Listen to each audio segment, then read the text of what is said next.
ربنا إني أسكنت من ذريتي بواد غير ذي زرع عند بيتك المحرم ربنا ليقيموا الصلاة فاجعل أفئدة من الناس تهوي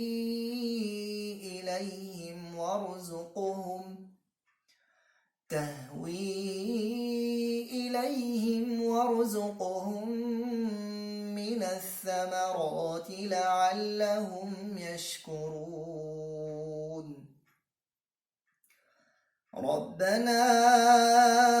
إنك تعلم ما نخفي وما نعلن وما يخفى على الله من شيء في الأرض ولا في السماء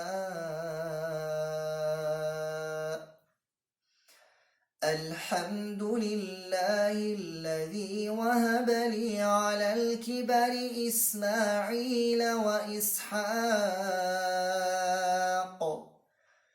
إن ربي لسميع الدعاء